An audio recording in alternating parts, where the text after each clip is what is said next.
Welcome back to What Arty Noobs with General Disturbance. This is the Dickermax. It's a tier 6 German premium tank destroyer. It's located on the eastbourne of Studzianki. It's under the command of Clean Sweeper Marksman. Well, this tank was originally known by two names. One of them was the Panzer Via A. Yes, so the Dev Toaster was the C version and the B version was of course the Heischreck, the Panzer PB or Grasshopper. Anyway, this is a tank destroyer made from a heavily modified Panzer Mark IV with the engine in the centre and the gun on top. It's kind of like the Hummel in many ways, but it's actually one of two, well there was two prototypes they actually made. The first one, of course, the Dickermax, they made two of these with a 105mm gun capable of 300 alpha, and it will penetrate through 154mm of armour. Oh, you just wiped out that GE. First shot. Now, you don't get a whole lot of ammunition in this tank destroyer. In fact, you get very little indeed. You only get 26 rounds, so you have to make the best use of them. Now, with the premium rounds, he's actually using premium rounds right to start with. He's got 227mm of pen, and with the 18 rounds, he'll get 53mm of pen, but 380. Now, he actually just penned the KB1S for 313, so that's a high roll. And that KB1S is not very happy now. Well, the first shot that he missed, and it just narrowly missed the turret of the KB1S. I think he's going to be a little bold now. Oh, he's just lost another one. 315, another high roll. Now, there are some drawbacks to this tank destroyer. He's just hit the Churchill 7 and got a high roll on that one as well, 351. And now the enemy spotted him, and this is one of the drawbacks. Unfortunately, this tank destroyer has virtually no armour. In fact, the best armour you can see on it is 50mm, and that's only right at the front of the vehicle, like it is on the Panzer and the Hummel. It's just got a really great gun, and when they tested one of these out, they tested two in the operation on Operation Barbarossa. When I think that one hit, they actually tested two. One of them accidentally caught fire and exploded, so they lost that one without any kills whatsoever. But the second one went on to get 20 kills from one vehicle alone. At least we think it got 20, because the thing is that it was destroyed by the Soviets, but the Soviets didn't know what it was when they killed it. They had no idea at the time. What they did have an idea of, though, was that it had 20 kill marks on the barrel. 20 kill marks. That means it's definitely got 20 kills, so to speak, but it could have had a lot more, because if it actually had killed some before they had a chance to mark them onto the barrel, then it could have had a lot more than 20. But the Soviets did eventually kill it. They killed it because it does have weak armour. Well, he hit the Churchill 7 this time, but the round didn't pen. That one did, but that's a low roll. 276 off that one. The Churchill 7's getting very low on health. Now, is he going to do? Yes, he does, and he takes the Churchill 7 out of the game. So that's 2 kills now, and he's racked up just under 2k of damage. Now, this is a premium tank destroyer, and a lot of players don't particularly like it, which is surprising because it does actually make a good trainer.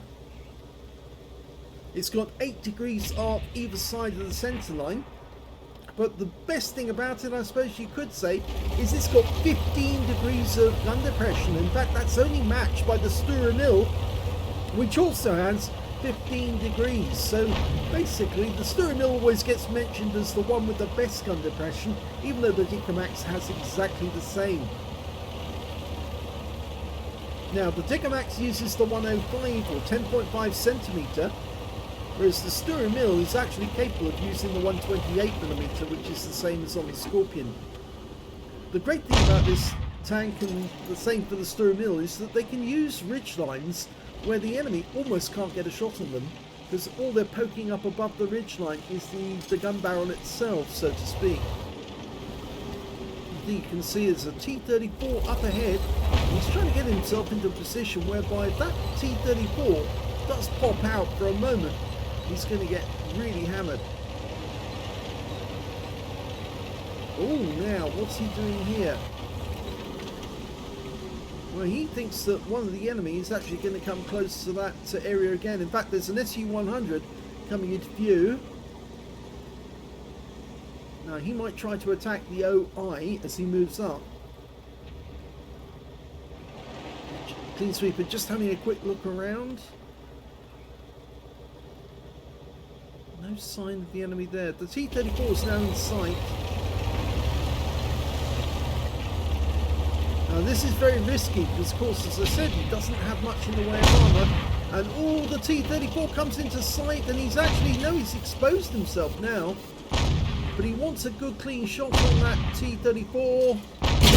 And he does, he gets a good hit. 249. Pulls back to get into cover now and just use that ramp and shoot over the ramp, and that SU-100 will target. Oh! Hit the wreck! That was awkward. And the SU-100 is trying to return a fire. Now, can he get a shot? The SU-100 missed him, but he didn't miss the SU-100.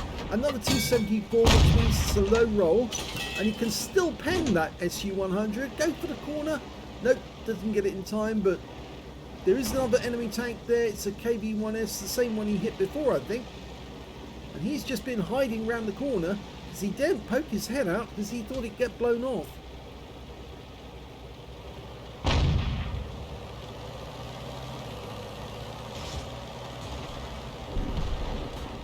Now, there is some suggestion that the Soviets actually destroyed the Dicamax that they did catch. They didn't destroy the Stura Mill when they caught that one, and that's in the museum at Kubinka. But there's no sign of the Dicamax, so it could be that the Soviets didn't actually realise what they had when they finally destroyed or disabled the Dicamax that they found, and so it was actually destroyed as scrap. Absolutely no history on it after it was photographed being inspected.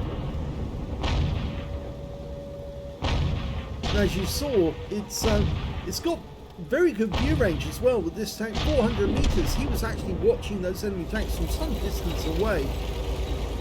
And the enemy's capping at the moment, and yeah, there's nobody back there to defend us because our Arty moved further north, and in fact now it's 4 left on either side, so he's going to have to go back. The Stug G should actually join us and head back. I think he ought to be heading to the right here to actually get close to that ridge line, because he can pop over the top. But I have the feeling what he wants to do instead is actually move over to the tree line and shoot from around there. If 2 enemies get into the cap, he could be pushed to get a reset in time. They've left the house standing in the cap, which means, of course, the enemy can hide behind it, and he might be doing just that. And if that's the case, then it looks like Clean Sweeper Marksman is probably going to have to waste a round just firing on the building just to get rid of it first. If he does, he ought to use the HE, because that will knock the whole building down very, very quickly. And we've got no sight of the enemy, so he must be behind that house now. There's the Stug, and there's the Matilda. Oh, we've been spotted. He's going after the Stug. He wipes him out, but I don't know if he's less than enough time now to get a kill and knock down the enemy in the cap, and I think he's left it too late. Yeah, he's left it too late, and now he's taking fire from the Matilda.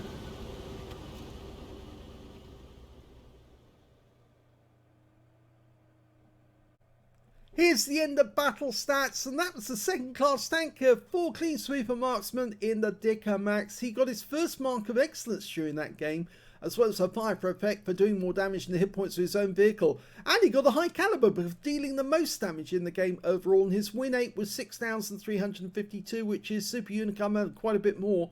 But I'm afraid his priorities were wrong at the end of the game. He should have been trying to knock that house down so he could spot the enemy who was hiding behind it and then he could have got a defender medal as well. So yeah, he fired on the Stug, and you could see the Matilda. He should have hidden behind the house that was nearby him and shot at the enemy house in the cap, or rather the house in the cap, knocked that down, and then he would have had a clean shot at whoever was capping to get that reset.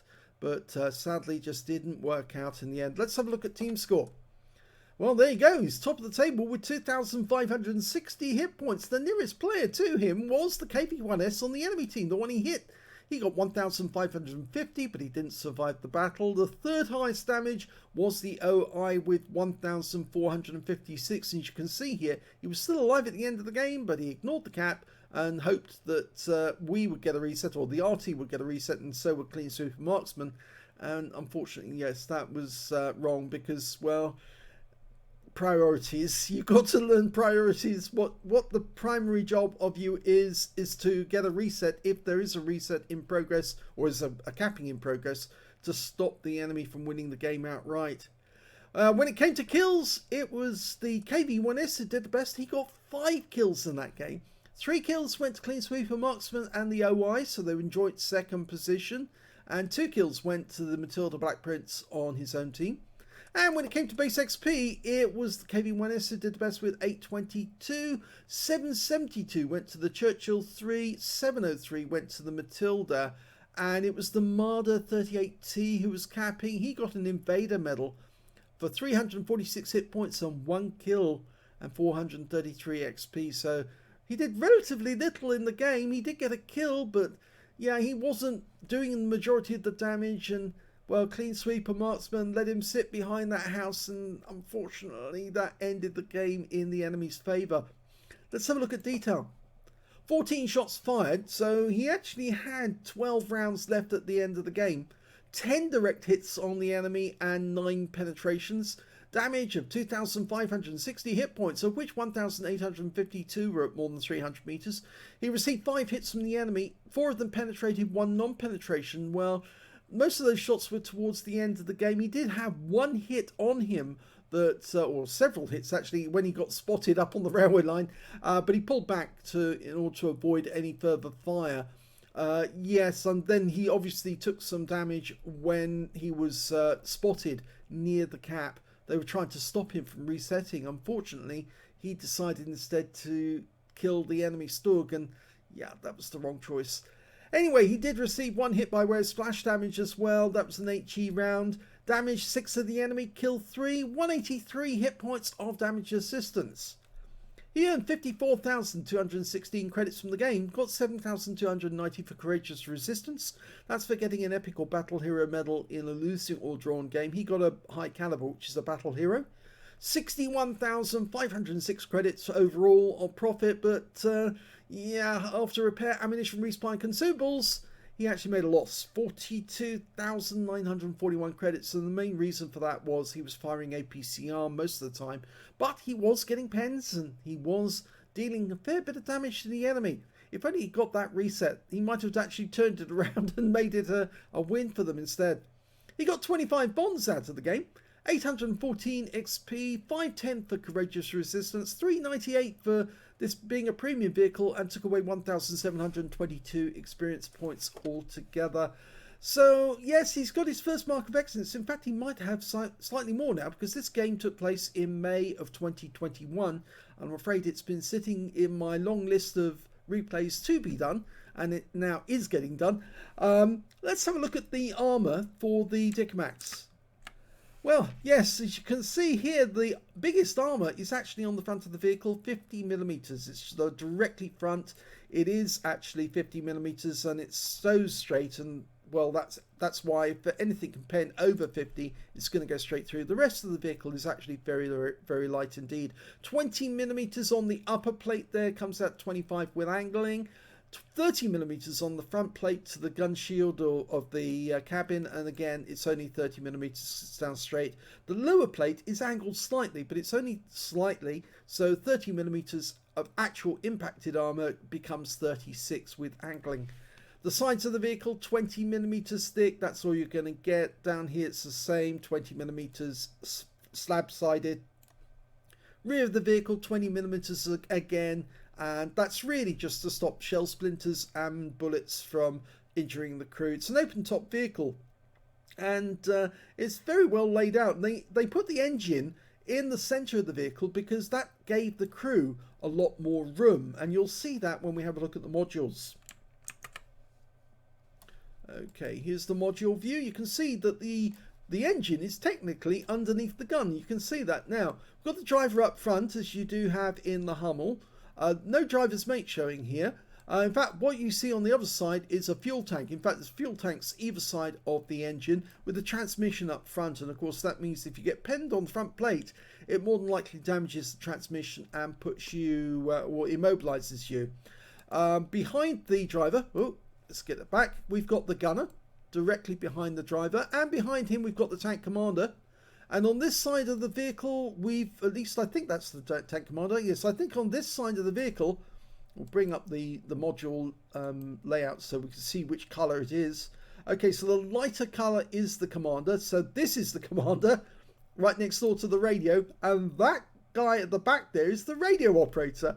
And of course we can see that there's a loader down there as well. He's got ready racks either side, a bit like on the Hummel as well. There's one ready rack which contains all the tins containing the charge that actually propels the shells. On the other side of the vehicle they have a rack which actually contains all the shells that are being fired. And of course this vehicle would normally motor about with trucks which were actually carrying additional shells, because it didn't carry a whole lot of shells in it as it stood. But you can see the general layout. By moving the engine from the back of the vehicle up to the front of the vehicle, which is unlike in the Hummel or the Panzer Mark IV, well, the Hummel actually has the gun right underneath the gun mount. You can see there's much more room for the crew to play around with it at the back of the vehicle because the engine's been moved forward. So that's why they moved the engine to the front of the machine, and the only person up there really was the driver right next door to it. So yes, this vehicle did see service in Russia, in Soviet Union, and was quite successful. Now, why they didn't build more, I do not know, but it may be that the Dicamax, or Fatmax as it's actually should be known, never actually sent back the information on how well they were doing. They did actually have it come back to Germany midway through the campaign for renovation to have it upgraded, but they just didn't build any more. And I have to suppose that maybe it was too difficult actually building a new or a whole batch of these instead of actually building more Nashorns. And so they actually built the Nashorns instead, because the Nashorn is basically a Hummel but with an 88mm gun, not with a 105, and this is a 105, and maybe they felt the 105mm gun would be much better placed on a tank or something else. Anyway, that's the Dicamax for you. I hope you enjoyed that replay. If you did, please give this video a like, do subscribe to our channel, leave a little comment down below because it feeds the algorithm. And of course, please do let other people know that we're giving all the proceeds from our channel to the Red Cross Ukraine appeal to help the refugees. So the more of our videos you watch, the more money we can send to the refugees. And the proof of the money being paid is being provided to the Facebook pages of What Arty Noobs and also to What Noobs, so you can verify that yes, we are sending the money to the Red Cross. Thanks for watching.